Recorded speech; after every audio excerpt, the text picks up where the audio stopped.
kelompok 2 akan mempresentasikan tentang anatomi fisiologi sistem panca indera. Sebelumnya, perkenalkan nama saya Kalista Putri Darwis. Saya di Baulia. Saya Nabila Azura. Saya Lia. Saya Nabila Rampurenjas. Saya Cindy Cantika. Saya Nur Mutiara. Saya Amina. Saya Faradila. Saya Oktaviana. Salamnya. Saya Cantika. Jadi kita di sini akan menjelaskan anatomi dan fisiologinya sistem penglihatan atau mata. Jadi di sini ada indera penglihatan mata adalah kemampuan manusia untuk melihat dan mempersepsikan dunia visual melalui organ mata. Mata berfungsi sebagai sensor cahaya yang mengubah sinyal cahaya menjadi sinyal listrik, yang kemudian ditafsirkan oleh otak menjadi gambar. Secara umum, anatomi mata terbagi menjadi 3 bagian, yaitu bagian depan, bagian tengah, dan bagian belakang. Jadi di sini pertama anatomi bagian mata yang terluar ada kornea. Yaitu kornea itu adalah kubang pelindung transparan yang berada di bagian depan bola mata. Kornea berfungsi memfokuskan cahaya sebelum diterima oleh lensa mata. Kornea tidak memiliki pembuluh darah yang menyebabkan ini sangat sensitif terhadap nyeri. Terus ada iris. Iris ini merupakan bagian yang menentukan warna mata. Warna mata ditentukan oleh pigmen melanin, yaitu zat warna alami yang juga menentukan warna kulit dan rambut. Iris bertugas mengatur cahaya yang masuk ke mata dan mengubah ukuran pupil mata. Terus ada pupil. Pupil di bagian tengah iris akan melihat sebuah lubang kecil berwarna hitam yang disebut pupil. Bagian inilah yang menentukan seberapa banyak cahaya yang masuk ke mata. Pupil mata bisa melebar mengecil saat mendapatkan terlalu banyak atau sedikit cahaya. Terus ada sklera. Sklera bagian putih mata pada bola mata dinamakan sklera. Bagian ini berfungsi sebagai dinding keras yang melindungi jaringan di dalam bola mata. Sklera dikelilingi oleh 6 otot mata yang bertugas untuk menggerakkan bola mata. Selanjutnya ada konjungtiva. Konjungtiva, struktur ini adalah lapisan bening yang melapisi bagian depan kelopak mata dan sebagian depan bola mata. Terus fungsi utama konjungtiva adalah menjaga bagian dalam kelopak mata dan permukaan dan depan mata tetap lembab sehingga mudah membuka menutup tanpa gesekan atau iritasi. Konjungtiva juga dapat melindungi mata dari debu, kotoran, dan kuman penyebab infeksi. Terus anatomi bagian tengah, pertama ada iris, ada lensa. Nih, lensa berada tepat di belakang iris dan pupil lensa. Yang normal akan tampak bening atau transparan dan berbentuk panjang. Lensa berfungsi membiaskan cahaya yang masuk dan memfokuskan ke retina longaviterus. Bagian tengah mata ini dinamakan juga badan bening. Terus longaviterus membentang dari bagian belakang lensa sehingga sampai dinding belakang bola mata. Terus di dalam longaviterus terdapat cairan bening mirip gel yang sering disebut cairan viterus. Terus bagian mata bagian belakang tersusun dari 3 bagian, yaitu retina. Retina ini adalah lapisan pekat cahaya yang melapisi bagian mata dalam.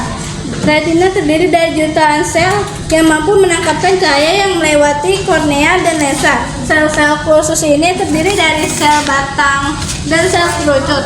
Terus sel batang pada retina berfungsi untuk menangkap cahaya yang redup, sedangkan sel kerucut berperan dalam melihat cahaya terang dan warna. Terus cara kerja retina hampir menyerupai gulungan film pada kerja kamera analog. Terus makula merupakan bagian yang terdapat di tengah retina.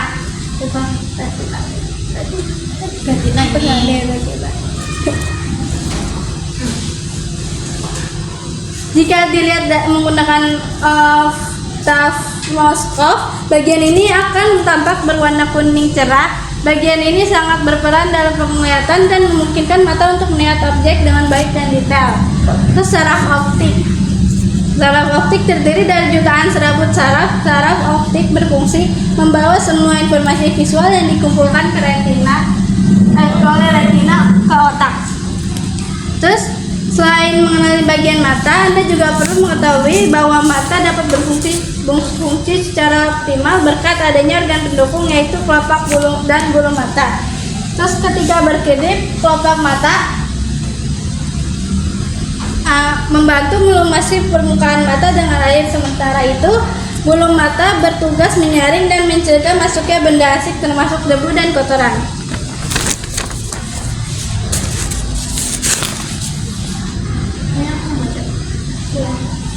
Cahaya masuk melalui kornea lalu melewati pupil dan lensa untuk difokuskan pada retina. Retina mengubah cahaya menjadi sinyal listrik yang dikirim melalui saraf optik otak yang kemudian menginterpretasikannya sebagai gambar.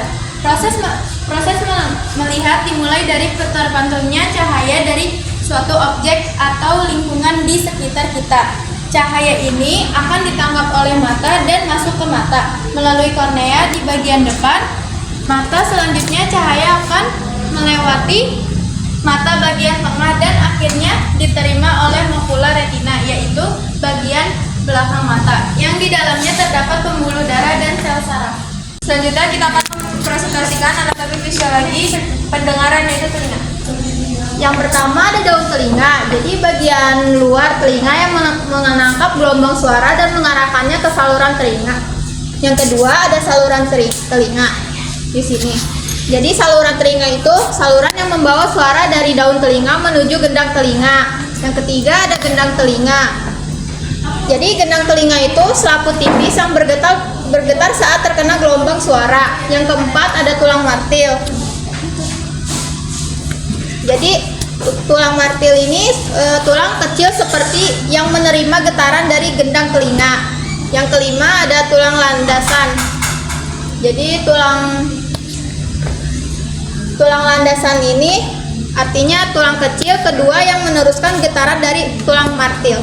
Yang keenam ada tulang sanggurdi. Ini tulang kecil ketiga yang meneruskan getaran ke telinga dalam. Yang ketujuh ada saluran Eustachius, saluran yang menghubungkan telinga tengah ke tenggorokan untuk menyeimbangkan tekanan udara. Yang ke-8 ada tiga saluran setengah lingkaran. Ini bagian dari telinga dalam yang membantu menjaga keseimbangan tubuh. Yang ke-9 ada saraf pendengar. Ini saraf pendengar, saraf yang membawa sinyal surat dari rumah siput ke otak. Yang ke-10 ada rumah siput atau ini struktur spiral yang mengubah getaran menjadi sinyal listrik untuk diteruskan ke otak.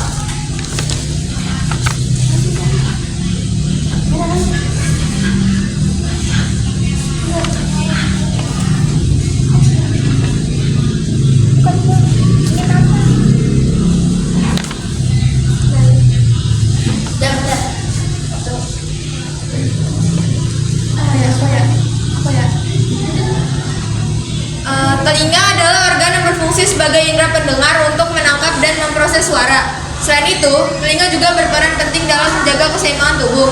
Telinga bukan hanya alat pendengar, tapi juga pusat keseimbangan tubuh. Menjaga kebersihan dan menghindari suara berlebih sangat penting untuk kesehatan telinga. Telinga terbagi menjadi 3, yaitu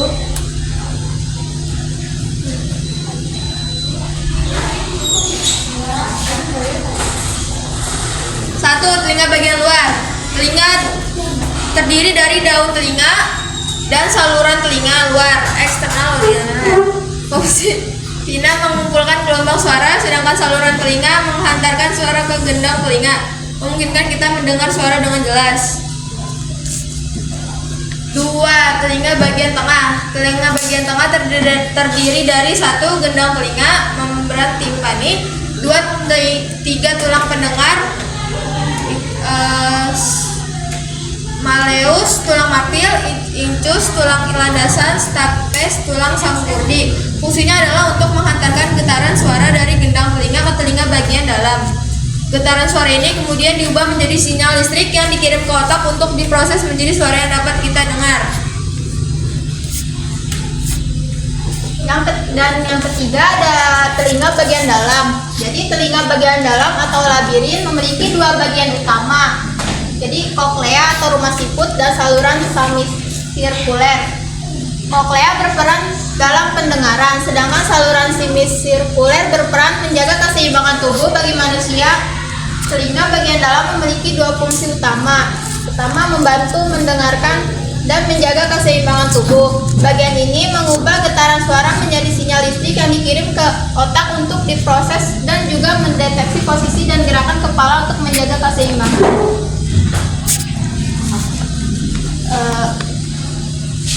Satu, koklea.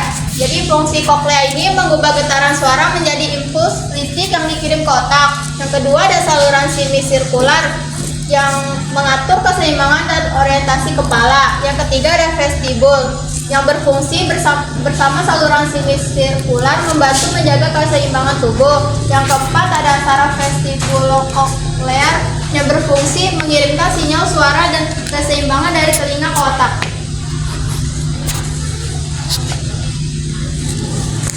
Telinga bagian dalam. Fisiologi telinga dalam melibatkan proses konversi energi mekanik atau getaran dari telinga tengah menjadi impuls saraf yang diteruskan ke otak. Telinga dalam yang terdiri dari koklea, vestibular, dan saluran semiskular memiliki fungsi utama dalam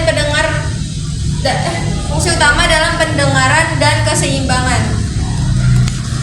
Di sini ada cara kerja telinga bagian dalam. Yang pertama, koklea itu cara kerjanya mengubah getaran suara menjadi impuls listrik. Getaran dari tulang-tulang pendengaran masuk ke koklea dan menggerakkan cairan di dalamnya yang merangsang sel-sel rambut pendengaran. Yang kedua, sel rambut mendeteksi gerakan cairan di koklea dan mengubahnya menjadi sinyal listrik. Yang ketiga, saraf pendengaran membawa sinyal listrik dari sel rambut ke otak di mana sinyal tersebut diterjemahkan menjadi suara. Yang keempat, ada kanalis semiskularis, bagian dari sistem vestibular yang mengantar keseimbangan dan mendeteksi gerakan kepala. Yang kelima, ada auriculus dan subculus, mengukur posisi dan mempercepat kepala untuk membantu keseimbangan.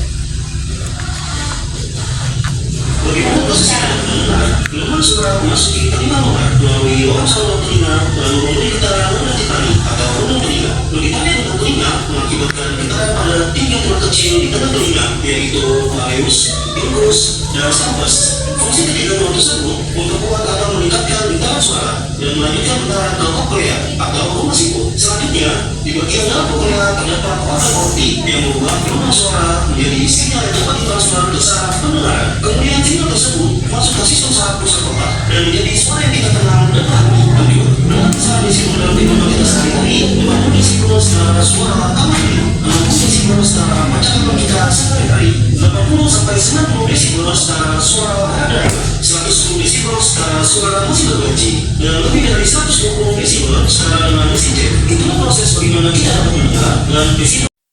Anatomi fisiologi tentang sistem penciuman atau hidung. Indra penciuman terletak di dalam hidung, khususnya di bagian atas rongga hidung yang disebut epithel penciuman langsung.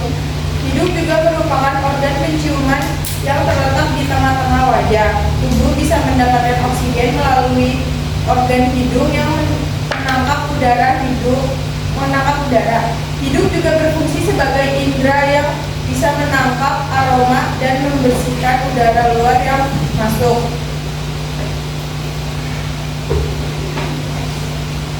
Indera penciuman atau olfaksi adalah salah satu dari 5 indera yang dimiliki manusia yang berfungsi untuk mendeteksi bau atau aroma. Indera ini memungkinkan kita untuk merasakan dan membedakan berbagai macam bau seperti kopi, coklat, atau parfum. Indera penciuman sangat penting dalam kehidupan sehari-hari karena membantu kita mengenali makanan, mendeteksi bahaya seperti asap. Lalu di sini ada tulang hidung, ada tulang hidung, ada saraf pembau ke otak, ada silia atau lambung hidung, lalu ada selaput,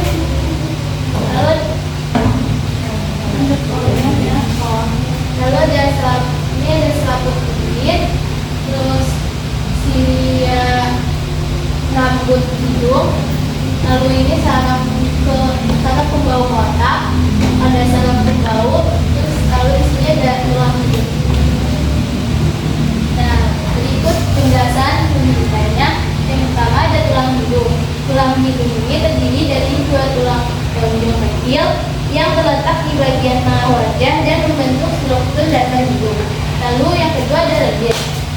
Selanjutnya, membran mukosa adalah lapisan tipis yang melapisi rongga hidung, berfungsi untuk melembabkan udara, menangkap debu dan kotoran, dan melindungi selaput saraf pembau. Lalu yang ketiga ada selaput saraf pembau atau olfaktori. Nah, dikenal sebagai lalu yang ketiga ada selaput saraf pembau atau olfaktori. Ini dikenal sebagai epithel olfaktori adalah jaringan yang mengandung sel-sel saraf yang dapat mendeteksi dan merespon rangsangan bau. Lalu yang keempat ada selaput saraf kotak. Selaput saraf pembau atau saraf olfaktori adalah jalur saraf yang membawa impuls dari hidung ke otak, memungkinkan kita untuk merasakan bau.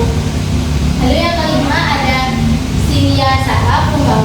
Silia atau rambut kecil di selaput saraf pembau membantu meningkatkan area permukaan untuk menangkap rangsangan bau dan mendukung fungsi penciuman. Di sini ada fungsi utama indera penciuman. 1. Mendeteksi bau. Indera penciuman memungkinkan kita untuk mendeteksi dan membedakan berbagai macam bau di sekitar kita. Kedua, ada proses bau, memproses bau. Informasi tentang bau diproses oleh bulbus olfaktorius dan kemudian diteruskan ke otak untuk ditafsirkan. Yang ketiga ada berperan dalam rasa. Penciuman memiliki peran penting dalam sensasi rasa karena bau dan rasa saling terkait. Terus di sini ada fisiologi indera penciuman atau hidung. Fisiologi indera penciuman adalah ilmu yang mempelajari tentang fungsi dan proses kerja sistem penciuman manusia, termasuk struktur dan fungsi sel-sel reseptor olfaktori, saraf olfaktori, dan bagian otak yang terkait dengan penciuman. 1. Deteksi molekul bau. Molekul bau dari udara masuk ke rongga hidung dan berikatan dengan reseptor bau pada sel-sel reseptor olfaktori. Yang kedua, transduksi sinyal. Ikatan molekul bau dengan reseptor bau memicu sinyal listrik yang dikirimkan ke saraf olfaktori. Yang ketiga, pengolahan sinyal. Saraf olfaktori pengolahan sinyal. Saraf olfaktori membawa sinyal ke otak, di mana sinyal tersebut diolah dan diinterpretasikan sebagai bau tertentu. Nah, di sini bisa dilihat pada gambar ini merupakan posisi dari indera penciuman atau neuron olfaktorius. Nah, ini letaknya tepatnya itu pada lapisan selaput lendir rongga hidung. Di sini dia mempunyai rambut-rambut halus ya, yang ini yang bisa diperhatikan di sini pada gambar. Dia mempunyai rambut-rambut halus yang dihubungkan oleh neuron olfaktorius. Ya, jadi ada neuron olfaktorius yang di bagian ini. Neuron olfaktorius inilah nantinya yang akan menerima sistem indera mengecap lidah. Mengecap adalah proses merasakan rasa, makanan atau minuman melalui interaksi molekul dengan reseptor rasa pada lidah, yang kemudian mengirim sinyal ke otak untuk diinterpretasikan sebagai rasa tertentu. Mengecap memungkinkan kita untuk menikmati berbagai rasa makanan dan minuman, mendeteksi kualitas dan keamanan makanan, mengatur nafsu makan dan preferensi makanan. Indera mengecap atau rasa adalah salah satu dari 5 indera yang memungkinkan kita untuk merasakan dan membedakan berbagai rasa makanan dan minuman. Indera mengecap bekerja melalui reseptor rasa pada lidah dan bagian lainnya dari rongga mulut. Selain itu, lidah juga memiliki struktur lain seperti papila, tonjolan kecil pada permukaan lidah yang mengandung reseptor rasa. Struktur yang mendeteksi molekul makanan dan mengirim sinyal ke otak. Lidah manusia terdiri dari beberapa lapisan, yaitu epithelium, lapisan terluar lidah yang terdiri dari sel-sel epitel. Lamina propria, lapisan di bawah epithelium yang terdiri dari jaringan ikat. Otot lidah, lapisan otot yang memungkinkan lidah bergerak. Fungsi utama mengecap makanan adalah 1. Mendeteksi rasa, mengidentifikasi berbagai rasa makanan seperti manis, asin, asam, pahit, dan umami. 2. Menikmati makanan, menikmatkan pengalaman sensori saat makan dan minuman. 3. Mendeteksi kualitas makanan, membantu mendeteksi makanan yang busuk, basi, atau beracun. Fisiologi sistem pengecap lidah. Cara kerja indera pengecapan melibatkan beberapa langkah. 1. Molekul makanan atau minuman berinteraksi dengan reseptor rasa pada lidah. 2. Reseptor rasa pada lidah mendeteksi molekul pada makanan dan mengirim sinyal ke otak. 3. Sinyal saraf dikirim ke otak melalui saraf kriminal. 4. Kranial. 4. Otak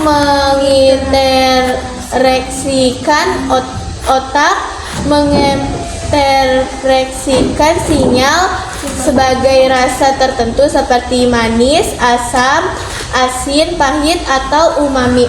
5. Persepsi rasa. Kita merasakan rasa makanan atau minuman berdasarkan interpreksi otak. Selanjutnya gambar lidah. Yang pertama ada katup pangkal tenggorokan. Terletak di pangkal tenggorokan di atas laring. Katup pangkal tenggorokan berfungsi sebagai katup yang memisahkan saluran udara dan saluran makanan. Yang kedua ada amandel lidah atau tongsil. Terletak di bagian belakang lidah. Berfungsi sebagai bagian dari sistem imun untuk membantu melawan infeksi. Yang ketiga ada amandel langit-langit tenggorokan. Terletak di bagian atas tenggorokan di belakang langit-langit. Berfungsi sebagai bagian dari sistem imun untuk membantu melawan infeksi. Yang keempat ada jendela buntu. Terletak di bagian belakang lidah. Jendela buntu adalah sebuah lubang kecil di lidah yang tidak memiliki fungsi yang jelas. Yang selanjutnya ada celah ujung. Celah ujung sebuah celah yang memisahkan bagian depan lidah, terletak di bagian depan lidah. Selanjutnya ada circumvallate papilla. Adalah struktur yang mengandung reseptor pengecap, terletak di bagian belakang lidah membentuk garis V. Selanjutnya ada celah lidah. Ada sebuah celah yang memisahkan bagian lidah, terletak di bagian tengah atau belakang lidah. Selanjutnya ada ujung lidah. Ujung lidah berfungsi sebagai bagian yang paling sensitif untuk mendeteksi rasa dan tekstur, terletak di bagian depan lidah. Nah, yang terakhir ada tubuh lidah. Tubuh lidah berfungsi sebagai bagian yang membantu menggerakkan makanan dan membentuk kata-kata, terletak di bagian tengah lidah. Nah, di sini juga ada pengecap. Di sini pengecap rasa pahit. Di sini pengecap rasa asin, di sini pengecap rasa asam, dan di sini pengecap rasa manis.